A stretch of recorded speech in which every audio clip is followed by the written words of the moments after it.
Welcome everyone to Street Smart Product Manager Live. I'm your host Shardul. This is our penultimate episode of the year. Next week is our final one for 2025. We have a great show for you today. We're joined by a very special guest, David J. Bland, who I'll introduce shortly. He's going to be talking to us about how to kill zombie projects without killing your credibility. I love that word, zombie projects. For those of you who are meeting me for the first time, I'm Shardul. I'm the founder of Street Smart Product Manager, the newsletter, and host of this show. I've been around, done a bunch of product stuff, startups, Fortune 100s, and everything in between. And fun fact, I also perform and teach improv. Now I help undervalued product managers and product leaders gain the influence, respect, and impact that they deserve. And I do that primarily through this show and my free weekly newsletter. Go check it out if you're not familiar. I'm told it's pretty good. I've enjoyed a great career in product management, and I want that for you as well. I've learned that most product management careers stagnate because not because of you, but really because of organizational chaos, which interestingly is something that David is going to be touching upon with respect to these zombie projects, right? And I know how hard it can be to deliver results in organizational chaos. That's what I help you do. I focus on down-to-earth, practical, real-world tactics, no fluff or fancy frameworks, just things that have actually matter that I've learned in over 30 years of doing this. And that's also why I get great guests like David who've done the same thing, if not more. So you can go to streetsmartproductmanager.com and check that out. All right, so with that, I'm going to pause here for a second, the screen share. And now I'm going to ask how many of you have ever been in charge of, or maybe currently in charge of, or involved in a project that, let's be honest, doesn't really make sense to pursue, but just can't seem to stop its momentum. Have you ever experienced that? Okay, I see a thumbs up from Sai, which is great. Yeah, so I'm seeing a bunch of thumbs ups. Not a unique thing, right? 5 years ago, just to share a quick story with you guys, 5 years ago, I was put in charge of a project that honestly I knew from the scratch was dumb. Okay? There was really no clear business case. There was no clarity on the goals. There was really no grounded strategy. Just some dreamy vision and pretty slides championed by, let's just say, someone high enough up the chain that everyone just nodded along. And I pushed back and I was slapped on the wrist. I was, in fact, accused of being negative, that I wasn't being a team player, that I lacked vision. 9 months later, with millions spent, we had nothing.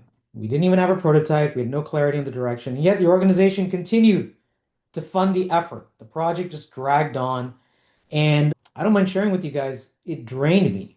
It just followed me from meeting to meeting. It sat on my shoulders like this weight that I couldn't shake off or even talk about. And I couldn't shake this feeling in the pit of my stomach that I was the one who was still expected to make it work. I was in product. And I knew if it failed, my name was going to be the one that people would remember. And unfortunately, I've found in talking to a lot of other folks, and as you guys have just shared yourselves, this is a pretty common problem. Many product managers and product leaders get stuck in this. You know a project is off, you feel it in your bones, but you also know what happens if you say it out loud. There's no clear strategy or evidence, but the pressure to deliver can be real, and sometimes speaking up can feel risky, but staying silent is actually worse. Sometimes it can feel like politics are keeping the project alive. There doesn't seem to be, no one's using any evidence, and slowly your time, your energy, and your credibility get tied to something you never really believed in the first place. So that's the problem we're here to unpack today. How to recognize these when they happen, how to avoid these before they happen, hopefully, and what to do about them. That's why I invited David to help guide us on what we can do about these zombie projects, how we can kill them without killing our own credibility and our own sanity. Now, some of you may have heard of or worked with David before. For those who haven't, let me introduce him. David's the founder of Precoil, and he pulls this amazing magic trick. I call it magic because I know I've struggled with this in my career. He helps executives make assured decisions before investing millions. And after more than a decade in startups, he saw a clear pattern. Companies often ignored customer reality and built what they thought was right. That realization has helped shape his work. Today, as an independent arbiter of reality, I love that. He helps executives avoid the same costly mistakes by delivering assured decisions before spending millions using his commit, correct, or cut framework. Here's his brilliant wall of fame. You might recognize some of these companies. So global brands and industry leaders turn to David when they need to protect capital, unlock new growth, or reimagine existing strengths. So he's worked with Silicon Valley accelerators to Fortune 500 boardrooms. He guides leadership teams through uncertainty with evidence that they can defend. He works with leadership teams to surface hidden risks and growth strategies and issue evidence-based verdicts in record time. His work has protected companies from wasting millions on bets that won't scale and created millions more by proving which ideas drive growth. David's also the lead author of Testing Business Ideas, perhaps you've heard of it, a book he has co-authored with Alexander Osterwalder, perhaps you've heard of him. He of the Business Model Canvas. The book has sold over 100,000 copies, wow, in over 20 languages, and is widely used by executives, entrepreneurs, and innovation leaders worldwide. He's a sought after keynote speaker and educator, having lectured at Stanford, Harvard, Yale, other leading institutions, while also advising Fortune 500 companies on embedding disciplined, scalable decision making into their growth practices. So, given that pedigree, given today's topic, I can't think of anyone better to help us through this than David. So, David, welcome. I'm so delighted to have you on the show. Welcome. Thank you. Thank you for having me. And that all sounds really impressive, but basically I just deal with mess. It's kind of like, I like mess. Yeah, so just a little bit background on myself. I mean, honestly, I think even from my childhood days, I just had a really hard time with uncertainty. Um, and maybe somehow I get value out of helping people work through it, you know? It's like I found a little process over the years and I help other people with that process, and it just so happens to really work with business. So I'm going to share just kind of my latest thinking on these zombies that I keep running into, and let's make this very casual. I'm going to make it kind of interactive. I have a little exercise we can walk through together. It's pretty lightweight, but I would have your phone handy. If not, I can also share it with a link in the chat. I'll do that as well in a minute. But first, I just want to show you like a few slides, and we'll jump in. So, 1 second, let me share here. So yeah, I do think there's an underlying challenge with companies I'm running into. Almost knocked over my coffee there. It really comes back to this tension between our strategy, and our teams. And what I'm noticing inside these organizations is I kind of grew up in Agile in a way, I would say. I think I first got introduced to it at like 99, 2000, something like that. I had zero training, by the way. It was like, we're Agile. Congratulations. By the way, a failed sprint means like the entire company implodes and we have to pack everything up. Because we were in financial services, which is really heavily regulated. We were doing a tech platform. And over the years, what I noticed was we put all this effort and energy as product folks into, hey, well, let's have cross-functional teams. Let's make sure we're agile and we're iterative and we're iterating through our solutions. And yet, what I've noticed as a trend in a lot of these organizations is we have sort of this waterfall coming down into the teams. And for those of you, I mean, I don't want to traumatize any of you with this diagram, but overall, I feel like this can work. But you kind of have to know the problem really well. You also have to know the solution, and then things relatively just like don't change that much. And I don't know how many of you feel like you live in that world anymore. I don't. But I am not against using this process. I'm not against it. But I do think if you try to use it where you don't know the problem and maybe you don't know the solution and you're dealing with extreme uncertainty and a lot of change, I don't think it works really well because you have all these handoffs from each phase, And I do think that's problematic because you're kind of going through that. Now, when we look at strategy, and how we hand that down, I think what we've done maybe unknowingly throughout the last, I would say, 10 or 15 years is like, this is what Agile looks like. And I don't want to, again, traumatize you all with what this looks, but this is kind of like, I have this really bad joke I'll share with you. It's like, oh yeah, we do design sprints, the right between our requirement sprint and our coding sprint. This idea of we still have, all this pain. And what we're trying to do is we're saying, okay, we know the solution. Okay. Yeah. Or maybe we know the problem even, and we try to convince ourselves we know the solution, but it becomes this iterative thing where it's like, well, do we really know the solution? And so we're trying to basically say we're iterating through this, and it's really challenging to do it well, at least in this framing. But when you waterfall your strategy down into teams, you end up in a situation where it's almost as if, well, yeah, I can iterate, but I'm iterating within this little box. It's almost like these decisions have already been made before me, and now I'm iterating, but it's a very confined space in which I can iterate. And I think that's somewhat challenging. And I also see this to lean startup. I know lean startup's still around. It kind of, in my opinion, the brand did not survive, but the underpinnings of good product management. Every time I go to like Product Tank or a Mind a Product or a product meetup like this, the language I hear is a lot of lean startup language, but we're not really calling it that anymore. It reminds me almost of extreme programming and Agile, whereas XP became sort of like all the underpinnings, all the stuff you would need from an engineering point of view to make Agile work. It just became part of it. There's still an XP conference, there's still some like little, kind of cult following around it. But for the most part, it didn't survive as a brand. Not because I don't think the ideas are good. I think the ideas are great. But from the branding perspective, it didn't quite survive. But we look at the David, same real thing. quick, David, real quick, I love that previous slide. So just I was at a company and they had a consultant come in and he had pretty much that slide.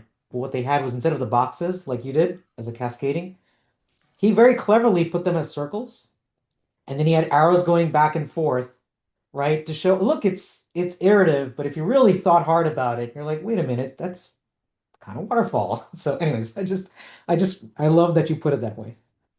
Yeah, I when I was very active on Twitter, and I refuse to call it X, but when I was active on Twitter, I did have this ongoing thread where I just saved diagrams of people that had the circles, and they would do the circles in different ways.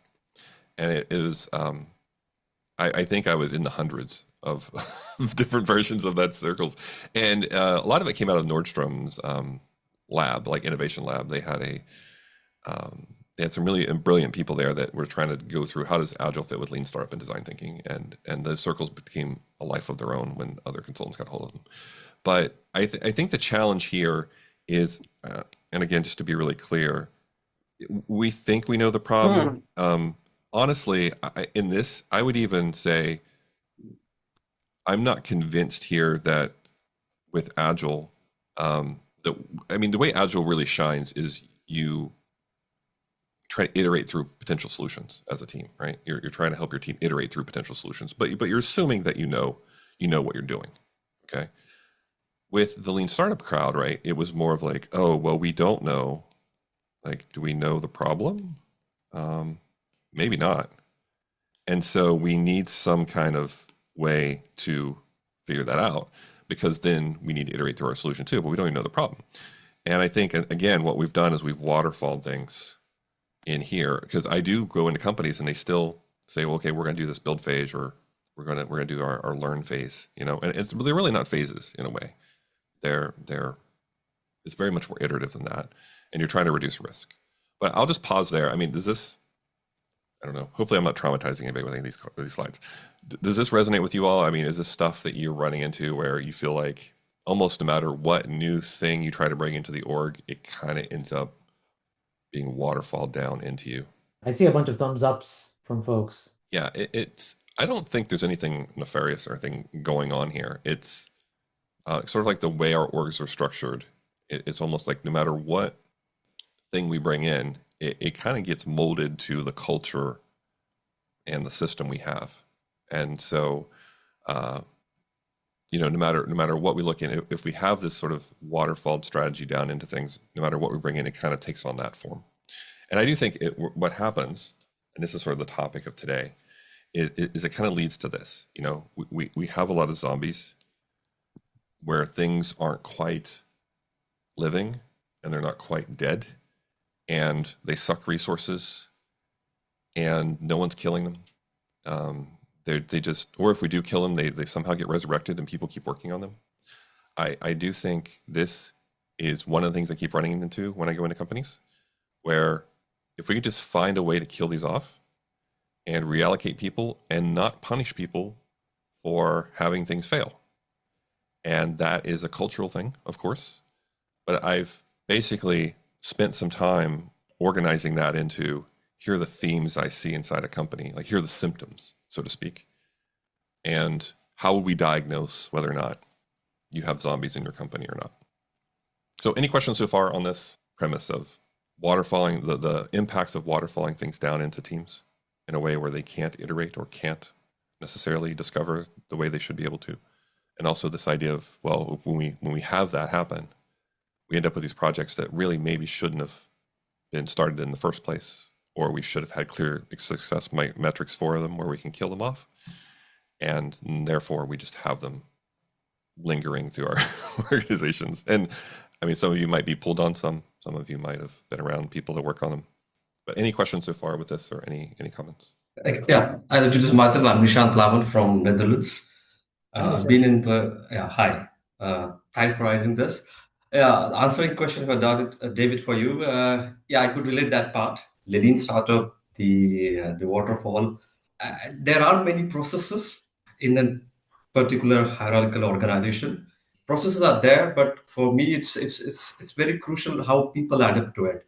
And I've always seen whatever process you do, it's always the waterfall pattern, one after one they do, which actually is sometimes a challenge about how you manage those zombie projects and the prioritization of the important projects. That becomes a bit of challenge. And I've seen such other zombie projects in my earlier experience that it accelerated so much that it went into people leaving the organization. And I'm not talking about engineers and all. I would say the heads leaving the organization. That was a big impact.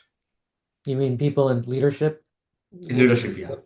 They were pushed out or they left of their own volition? They had, I would say, differences between the ELT, the leadership teams, and then one of which would not had a big voice, have to step down. Yeah, thanks, Nishant. Yeah, any comments on that, David? Oh, I agree. I think we always talk about money, but quite often it's the time and it's the people that are pulled in and they're working on things. And quite often what I notice is, especially if this is like a pet project that turned into a zombie, like a zombie pet, I guess you could say, it's some of the smartest people in your org that you pull in on these, and they're tied up, the opportunity cost there. I also see the comment in chat about sunk cost fallacy, and I agree that that's also something where we'll talk about this when we go through the exercise, where leadership almost doesn't want to see it fail. So if we just give it a little more time, like maybe we didn't give it enough time, or maybe we give it a little more people or a little bit more money, and then it'll succeed. And before you know, you've kind of given it way too much as far as resources go, and you're really hesitant to stop now because, like, well, we've invested this much in it, let's put a little more. So I do think it's almost, in a way, it's human nature. We don't want to see things fail, especially if we thought it was a brilliant idea, and therefore we can justify giving it more money. It's really interesting. If I compare this with the startup scene in Silicon Valley, it's interesting to compare how VCs give money out, and how we fund things inside corporations.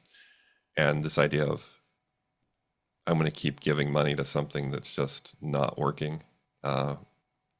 It's almost like we make it so hard on ourselves. We'll take the people around something like this, and then we'll reassign them, or we'll pull other people in, and it's constantly changing. Or we'll take money away from it and we'll divert it somewhere else, and then we'll divert money back into it. And I think it's hard enough to create new growth without all that fluidity around it. You need some stable stability with your team and funding to get it to go. And we see, I would say like 7 out of 10 of the new ideas I work on with companies fail. We're talking newer products. And to get those three that work, you have to have some level of stability and ownership and discipline about them.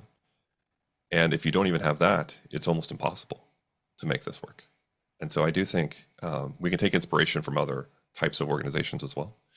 But having a stable team and having some level of process to like be disciplined about how you invest is really key, I think, to preventing these from running rampant inside your org. Yeah, Matt has a great comment. The pressure to start building is a powerful force, often way too early. And the other thing about the sunk cost fallacy I've found is that the person who was championing it in the first place, there's a little bit of credibility or reputation on the line. So if they have the ability and the power to keep throwing more resources and money at it, they will simply to frankly save face. Yeah, and that also led me back to Nishant's earlier comment about, and then there's people leave. You know, it's like clearly it's Yeah. not going to work, Yeah. and I'm just going to pack it up and take my ball and go home. You know, Yeah. so I do think there are lots of different facets to this, and what I would love to do, if you all are cool with it, is walk you through just like a high level interactive thing, and you don't have to out your company. The way we interact is going to be anonymous here, but I would love some insight into like what areas you think you struggle with about this, and to get a little deeper and a little more specific on our diagnosis. So if you could take your phone and either in the link in chat. So what we're going to do, and I'm going to have to like keep score. Actually, Shardul, do you mind keeping score as we go? Yeah, no problem. All right, so this is how this works. We talked about zombies a little bit, and so I want to walk through what these look like with you for the symptoms. And we heard a little bit about this in the back and forth before we jumped into this. So I just want to show you how I break it down and what I look for. And we can just, again, it's anonymous. I don't have your names in here, so feel free to answer as freely as you can. We're looking at the averages today anyway. So first off is clarity and alignment. So this is a big aspect, a big theme that I see that ends up cultivating zombies inside companies. All right. So the way this works is you basically say, okay, does this never happen? Or is this always, or somewhere in between? And if you look at your little sliders, there are other answers in between. It's not just two. So the first question is, are your projects anchored to clear goals and real market needs? Mm. All right. So project success criteria is vague and has shifted over time. Is that a never, or is that an always, or somewhere in between from your experience? Projects continued based on internal excitement and not external customer validation. It's coming back to we're just internally excited about it and we're not getting, okay, I see some of the answers coming in here. They're just going to come in live, okay? That's how this works. And the third one is teams are mistaking learning for true customer adoption. This idea is, oh, we're learning. And I love learning, but are we seeing evidence of customer adoption? So this is just on the clarity alignment piece, okay? So I'll give you all a few minutes. So what I'm seeing so far in these answers, I'm seeing a lot of the internal excitement symptom of maybe we're just excited about something. And I also see a little bit of the learning. It's interesting to me that like the success criteria one's kind of in the middle, you know, it's not necessarily a red flag. It's, yeah, it happens, but it sounds like some of you maybe even have success criteria for your projects. So 1.9, 3.3, 2.7. Yeah. We have 3.3 on the no external validation, basically. And then 2.7. So I want to pause on this. Why do you think this is? Like, why do you think we're seeing scores like this where we're basically seeing a lot of projects continue on because we just have internal excitement? Well, I think in my experience, I mean it's a bunch of different factors, but in short, some of it could be it's innovation theater, right? We want to be innovative, so we want to push out some new tech that we're super excited about. Some of it could be optics. I've been in situations where an executive comes down and they have to show not customers maybe. There might be something that they have to do for the market, but it could be for internal stakeholders, the board or investors or whatever, and they have to show like AI is the cool new thing, right? That we haven't quote AI strategy. There's no real validation on the actual product or what we're trying to do. We just have to do something. And so there's a lot of momentum around that. And there's a desire to quickly, I think as Matt called it, start building, right? Building feels like activity versus the classic, you ask most people in product management, well, what about discovery? Discovery feels, vague and, what, you're just gonna have a bunch of conversations. It doesn't feel like real work. How do you quantify the learning even versus like, look, if I can just start writing code, right? Even a requirements document feels like something, but even from there, let's go and start writing code, create prototypes. Then it feels like we can get to customers faster and as a result, revenue faster. Yeah, I think especially with AI, there's a lot of internal excitement about AI. There's also a jump to build right away. I just spoke to like a chief innovation officer in Silicon Valley, and he said all of his product people are now no longer doing PRDs, and they're just vibe coding what they want and handing it Yeah. over to people. Yeah. Yeah. The other thing could be also like, and this happens, I've seen in the enterprise space. They come off a call or a meeting with some big customer, and the big customer has I'll put in air quotes, great idea, right? And that customer's worth a lot of money. And so they come and say, we got to go and implement this. It's like, well, okay, we get for that customer, but is that true indicative of the market? Well, look, if they like it, everyone else is going to like it for sure, right? I'm sure other customers are going to benefit from it. Yeah, yeah. I also have a very popular meme I have called the product death cycle, which leads me to that one. But I don't have it in this talk. Okay, so first off is just clarity and alignment. Okay, so do we have success criteria? Are we looking for external validation? Are we looking for true customer adoption? I would say almost all the teams I work with right now, the reason their things fail is mostly because of desirability, customer needs, or viability. They can't get the pricing right. It's not because they can't build it. That's almost never the case anymore. You guys can build everything. Okay, next one. Leadership decision making. This is another theme that come up time and time again. So, our decisions to pivot, scale, or sunset based on evidence and not beliefs. All right. Another way you can say that is commit, correct, cut, whatever you want to, however you say this stuff inside your org. It's either we're going to take it in a different direction, we're going to keep going, or we're going to not work on it. All right. Leadership hesitates to shut down projects even when evidence contradicts their beliefs. Does that occur in your org? Is that something that's frequent in your org? And then is do you have a system for making these decisions? Is commit, correct, cut, or pivot, scale, sunset, however you want to frame them. Some of my teams say compost, they say punt. My manufacturing clients say shelve. They're not actively going to work on it. But is there a process in place? And some of you have some variants of like stage gates and commercialization processes, and there's all this stuff out there. But do you have something that says, hey, as leaders, as a leadership team, we're gonna make a decision on whether or not we bring this forward, we take it in a different direction, or we actively don't work on it? Yeah, so I do think these are related. It's really tough to shut something down when you don't have a system for doing so, because it's like who makes the call, and if it's the person, especially if it's a pet project that they want to see win, or there's some cost fallacy going on, there's hesitancy because there's no system.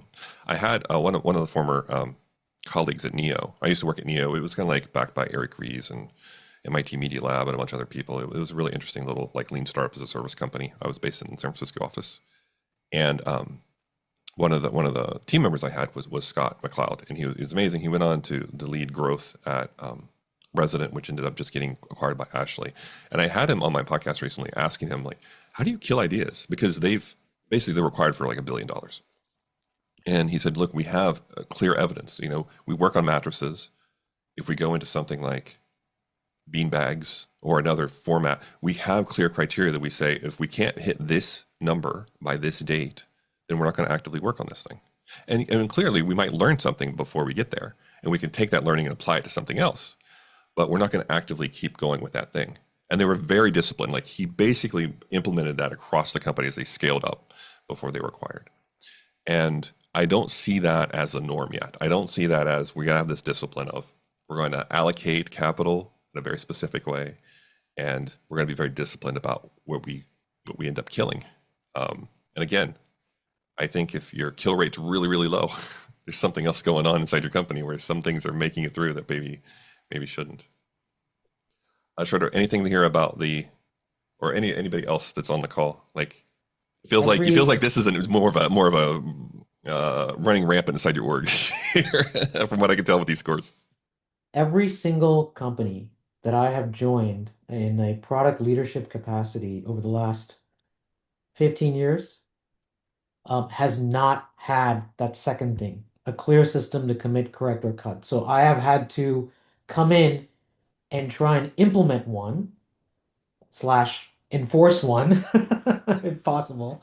With my success rate has probably been 50-50, and maybe there was failure on my part, or maybe it was a cultural thing, maybe a bit of both, but the success rate in actually like implementing it and following it. There have been situations where we got the head nod, we implemented it, and maybe it worked for a quarter or two, and then things would just sort of fall apart pretty quickly. Takes time for sure. I would say my current client, taken about 3 years to get this going, but it's across every line of business now. And I can share some numbers with you all before we wrap up. But it's very much neat. Folks that are on the call that answered farther to the right or further to the right here, like what are your experiences with this? Like what are you struggling with here right now? Yeah, I agree with Shador. You may have a system, but the execution and the organizational discipline to follow through is often undercut because there's so many things people are doing. Leadership is thinking about, other things. Engineering's so busy or hyped up about a new tech or whatever.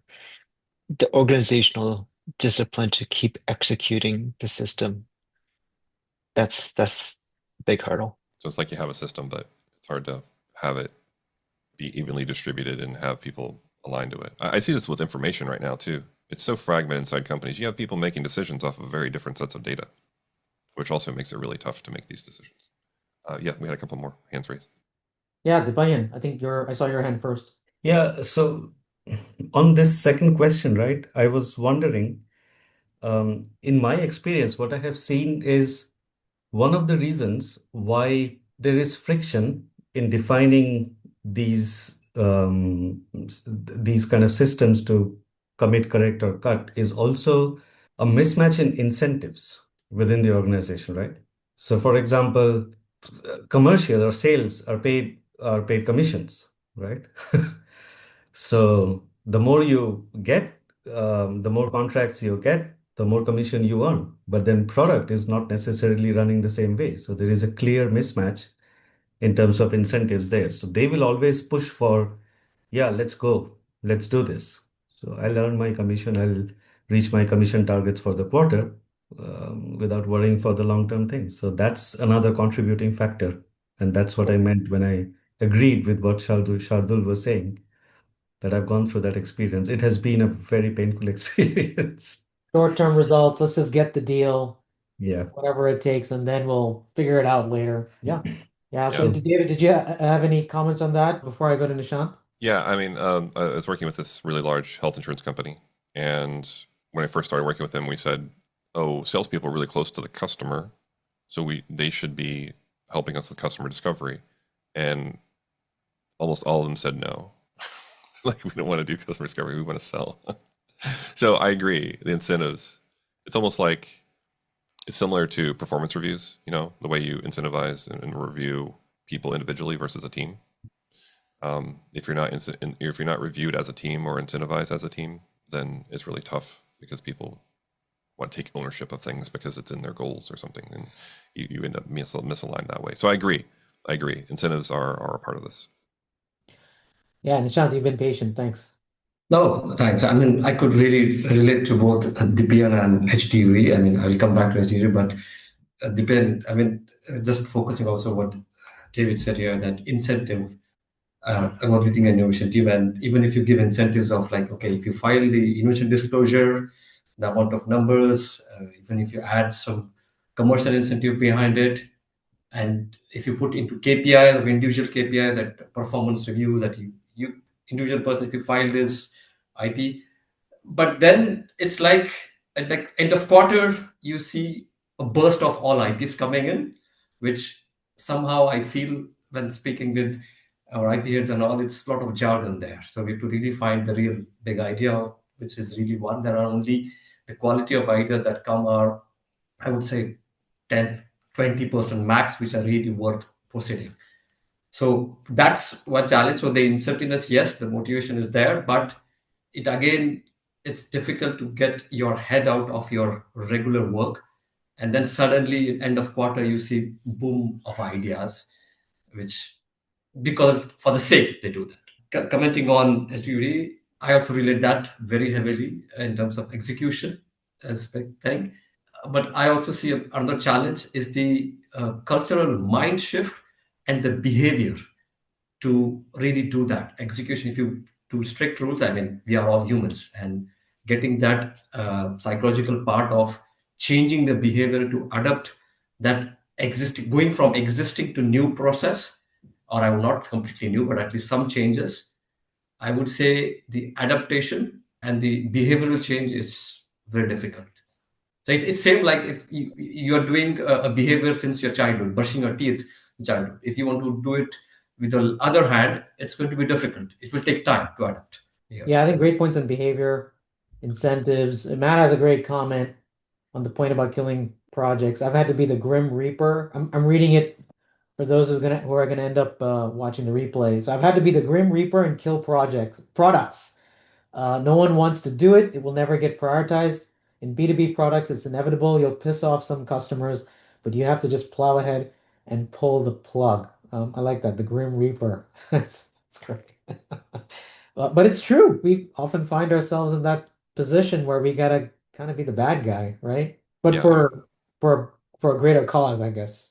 You want to put it that way. yeah. I'm using projects as general, but I mean it's definitely products as well. Totally. I remember vividly B2B. I'm mostly B2B startups before I jumped into coaching and advising, and I remember shutting down. We shut down one that just clearly wasn't working, and nobody said anything. And then something like 4 or 5 months later, somebody called me and said, "Hey, I can't log into this site." I was like, "Oh yeah, I'm just gonna refer you to our founder." Like, I can't. Like, you didn't know it was gone for 4 or 5 months. Like, it's clearly there's yeah. Okay, we have a couple more. We'll try to get through these. So next is team engagement and ownership. So are your teams energized, committed, and confident on the projects or products they own? So the two questions, big questions here are: team members don't fully believe in them anymore, or they drain significant time, budget, and morale. So this comes around your teams, and there is a cost to this beyond, again, just money. It's morale. It's the enthusiasm of your team. Granted, you want your the enthusiasm calibrated with evidence. Obviously, you don't want them to be overconfident on almost no evidence. But I'll give you all a few minutes here or a few seconds here to answer this one. Shorto, anything about this, about just the morale drain? Do you see this in some of their, companies you've been in where it just ends up draining morale because of Yeah, it's they know it's interesting. not going to succeed, but they're still pulled into it day in, day out. It's sort of it depends a little bit on the reality distortion that people want to buy into, right? So let's say you have a really charismatic founder or executive, and I've worked in situations where everyone is a believer, and you're like the only odd person who doesn't believe in the project. That can because they believe, hey, this is going to help change the world or whatever. They just it's more about they believe in the mission of the company, and that's bleeding into the belief in the project. But on the flip side, yes, absolutely the opposite, where you can just tell teams are trudging along internally. You go to the water cooler, right? And that's the gossip. People are saying this is a dumb project, or why are we doing this? Why are we spending time? But you know what? Somebody up top or somebody important wants this to happen. And so it's happening, or my boss is putting pressure on me to keep it afloat, or whatever the situation might be from the team's perspective. And that one is really bad. It gets toxic almost, right? Because people then are just phoning it in. And then it does show up in the interesting part is that it then shows up in the quality of the work and the quality of the results. So if you do happen to get all the way to the end, it becomes a self-fulfilling prophecy. So you already knew the product or the project was a bad idea from the start, and it turns out to not be executed well because nobody actually believes in it. And so everyone is just kind of doing their 9 to 5 job for the sake of doing it because, I don't want to get fired or get a bad performance review. So it's this really, really interesting, weird thing. And then when the project fails, everyone's kind of going around saying, "Why did it fail? What did we miss?" When the signs were kind of there, or if you just spent 5 minutes talking to the team, you would have heard directly that, yeah, you know what? The team just doesn't believe in it. And oftentimes for good reason. Yeah, I think it comes back to accountability, and I talk about this at length in my leadership training, which is the accountability model we normally know of is being held accountable for something, and it's like, oh, you're being held accountable to hit this date with this feature or this release. But I think what I'm seeing the shift in the orgs I work with anyway is instead of being held accountable, you're like giving an account. So the teams are giving an account of, hey, this is what we're seeing. This is how we're trying to de-risk this thing. How can you help us? Or do you think we should still go forward with this because it doesn't look like we should? So it's a really interesting take on accountability where the teams are saying, like, here's our risk, desirable, viable, feasible risk. Here are the experiments we're running. And here's the evidence we have, and we don't know if we should go forward with this. It doesn't look like we should. So let's have a conversation about that.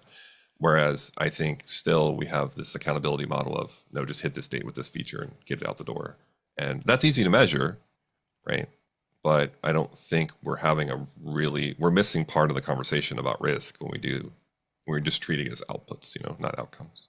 So this is 2.2, 2.8 on this one. And then we have, so this becomes more about investment decisions. And a lot when I'm talking about leadership now, it's about risk reduction and investment decisions. So are resources consistently allocated to the highest potential initiatives? So 3 questions here are: projects exist for years without delivering clear results, they get funding despite no strong evidence of traction, or they endlessly pivot without achieving product market fit. Does this happen all the time? Does it happen almost never? This comes back to that discipline, that system, adhering to that system, even when it's hard. So I'll give you all a few seconds here to answer this one, and then we'll wrap up. David and Shardul, do you mind if I ask a question while we? Yeah, go for it, HT. So the question I have is going back to Shardul's example right at the beginning, David, where he said, the CEO or the founder said, we got to do this project. We knew it was a bad idea, but I didn't want to say no. As Nishan says in the chat, no one wants to speak project truth, right? You don't want to tell the emperor has no clothes. You're already 2 quarters into it, it's still not working. CEO still says, hey, it's going to happen. It's around the corner. Suggestions on how to tackle that situation and tell the emperor that there's no close without, next round of reorg, you're out. Yeah, this is why I try to take a lot of the emotion out of it, and I just say, okay, what would have to be true for this to work? And usually, the things I hear map to those 3 circles that I always use in my training, which is desirability, risk. So unmet need of the customer, do they have jobs, pains, and gains, right? Do they understand our value prop? Does it fit a need? Viability is often the willingness to pay or cost. It's either like just too expensive to make or they're not going to pay enough. And then feasibility is a lot of can we do this? And so when I ask that question, if they're being truthful, they're going to be worried about something. Like what would have to be true for this to work, even if it's just like 5 things. And they typically map back to those 3 themes: desirability, viability, feasibility. Normally, feasibility, you have it covered. It's usually the customer doesn't have a need, or if they have it, they won't pay enough. That's what I see. And so I do think trying to say, well, can we just go check? Can we go test before we roll this whole thing out that they're going to pay enough for this, or there's a real need there? I do think you can have a conversation about it without making people feel defensive. And usually the words I use is, again, what are we worried about? What would have to be true for this to work? And once you have those things, it's like, well, can we just go find out sooner versus later if there's evidence to support those things? So you can use terminology, I think. A lot of the words we use sometimes, I think, make people defensive. And I think just asking people what they're worried about, what would have to be true for it to work, and then what evidence do we have to support it's going to work. So some things you just do, right? You don't have to test everything, but some things there's a lot of uncertainty. And so it makes sense to have that conversation. Beautiful. Thank you. All right, so 2.6, 2.8, 2.2 on this one. I won't spend a lot of time on the totals here, but thank you, Shardul, for helping me with this. You want me to give you the numbers? Just the total, yeah. Oh, you mean adding them all up? Yeah. if you don't Oh, mind. I'll have to give me a Yeah, second. a second. The Mentimeter froze on me anyway, so Okay, I don't know why. so we got 1.9, 3.3, 2.7 for clarity. We got 2.8, 3.2 for leadership. We got 2.2, 2.8 for team engagement, and 2.6, All right. 2.8, and 2.2 for investment discipline. So that's 26.5. Yeah, I'll just show you. So I'll do scoring on in my training and stuff like this. So basically, we're in like these significant zombie presence. So, but I try to make it fun because I mean, let's face it. This is something that we run into inside our companies, and sometimes it's hard to point to it. It's like we need to be able to spot the symptoms. And so this idea of, okay, what can we do? And this is a lot of where I do my coaching and consulting and advising, which is I'm going to come in and help you like identify this and diagnose it and start putting a process in place to address it and work with your leadership team and your other teams. But yeah, I mean, from what we heard overall, again, this is just an average of the answers we got, is that yes, we have too many initiatives that are dragging performance. So what can we do? We could start having conversations about assumptions. We could start saying what would have to be true for this to work. How would we measure success for this? And like grab one of these and try to influence this. You're not going to fix this by rolling out a giant perfect process that addresses everything. I can tell you really quickly before we wrap up a real example, because I know sometimes people struggle with this stuff because it's like, oh, that sounds great, but like, does it really work in practice? I'll just show you one slide, and I'll leave you with this, and we can do some more Q&A. And I have some time to hang out after this too. So what does this look like in practice? Okay, so this is 3 years of me working with DuPont across all their lines of business using this process of like how I go in and do extract, map, test to basically figure out, hey, should we invest in this stuff or not? I'll just leave you with this. We've saved $12 million by killing stuff we shouldn't be working on. Actually, that number is a little low because I think that percentage should be higher. And I've told them this, we're still working on this. It's an ever evolving thing. But I would like to see that number be 60, 70%. However, $12 million, no one got fired. No one was reprimanded. We also made $24 million by finding stuff that had fit. We either pivoted in a different direction or kept going with it, going through this process. And we basically asked what would have to be true for this to work. And can we invest in this when it does?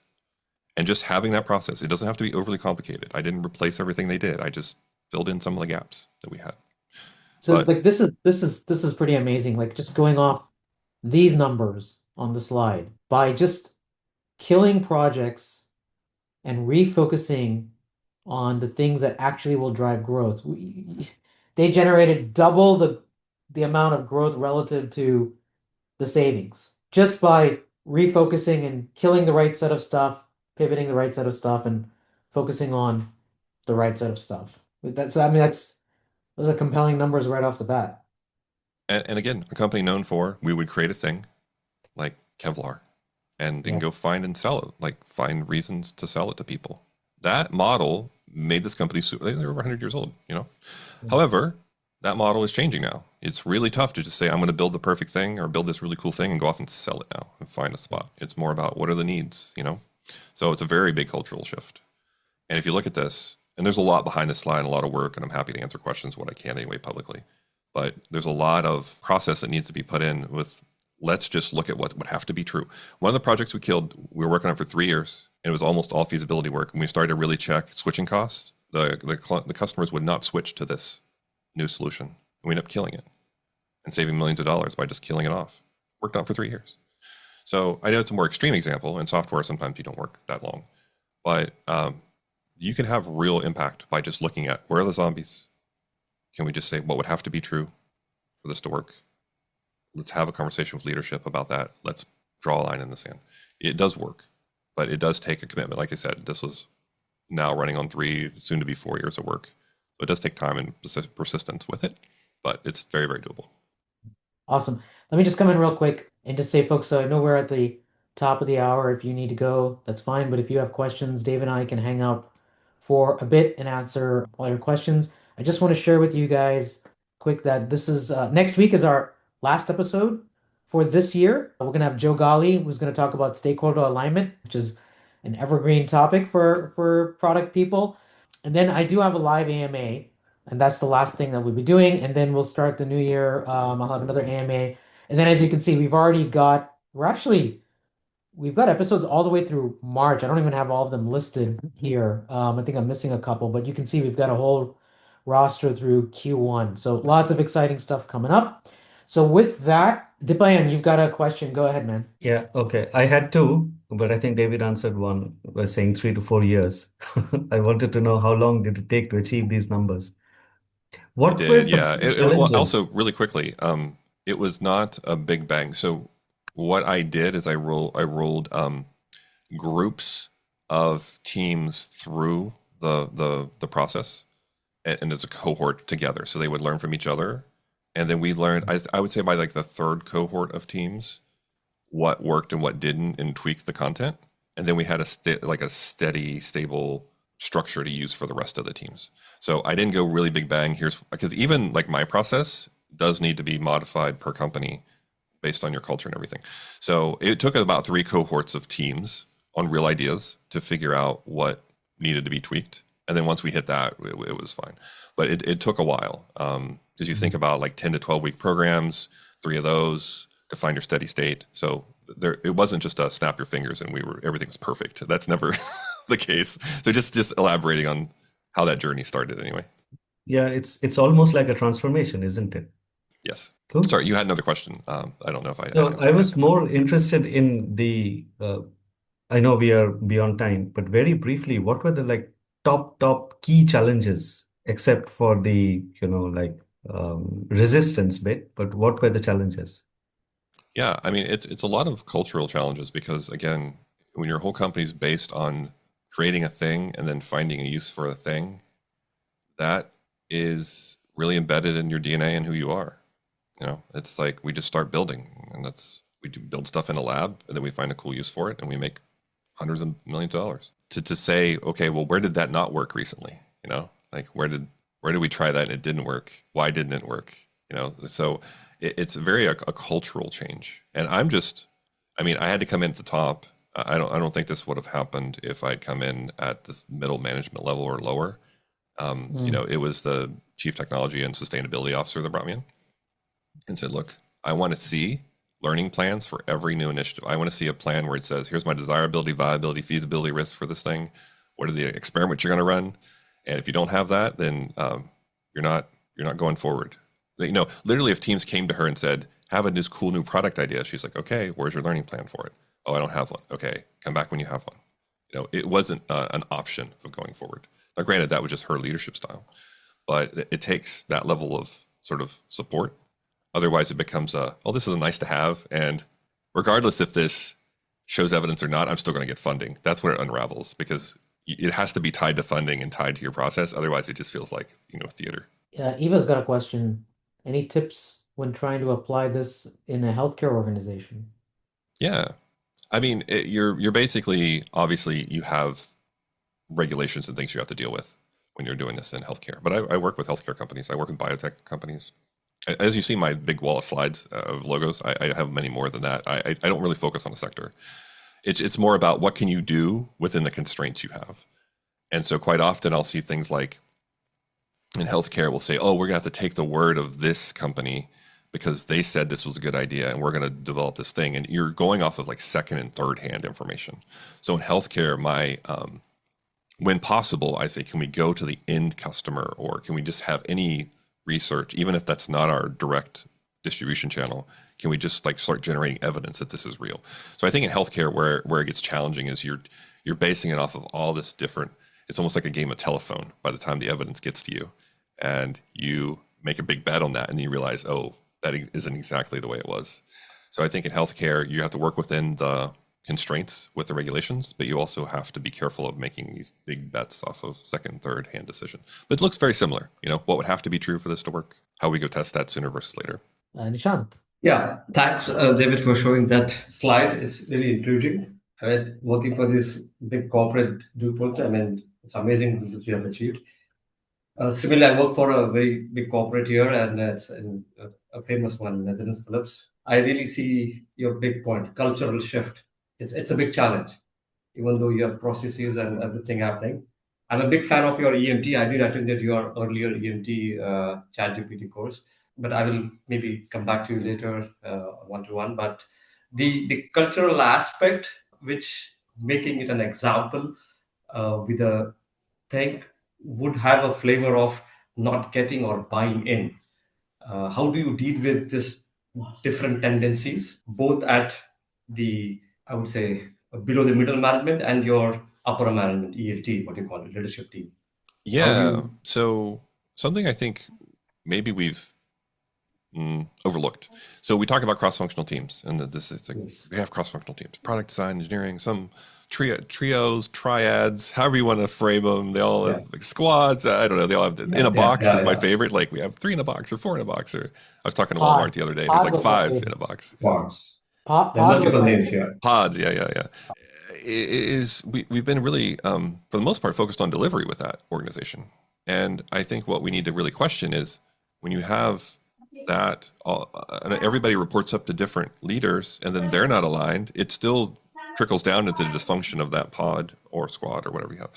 So what I've been trying to really recommend is even if you have ownership at the top and they say, yeah, we want to do this, well, it doesn't mean that people at their plus one or down are going to listen, just because they said it. And so it's almost like you need to do the work to have that cross functionality, at least like a vertical slice of it in the company, because you want to see the leadership aligned all the way down to the teams that are delivering. And so that's where I find a lot of my work is now. The delivery teams and such, we can figure this out. This isn't super hard. It's just more of the misalignment at the top and waterfalling things down in those teams. That's where it gets really challenging, and when they're almost like not set up for success. So I don't think the techniques are everything. The teams absorb those. It becomes are we aligned all the way up through? And that's where I think a lot of the work. That's why it takes several years. I mean, I haven't. Some of the companies I talk to, they say this was in our bloodstream, but it wasn't in our DNA. And I love that saying because it's like we started doing this, it looked like it was going to work, and we stopped talking about it, and then everybody stopped doing it. We have to keep the discipline there. It has to be integrated into what we're doing, and we have to have leadership constantly talking about it. I know you're going to sound like a broken record, but it needs to occur, or people just kind of revert back. Well, I think I'm going to end it there. Thanks, everyone. I will send you out the replay. I'll also send you out David's contact info. So if you guys want to follow up with him on any other additional questions or your specific situations that you think he could help you out with, you'll have that in the next 24-ish hours. Other than that, thanks everybody for joining. Thank you, David, so much for coming and enlightening us. And have a great weekend, everyone. Thanks, Thank everyone. you. Thank you Thanks for for having me. arranging this. Bye.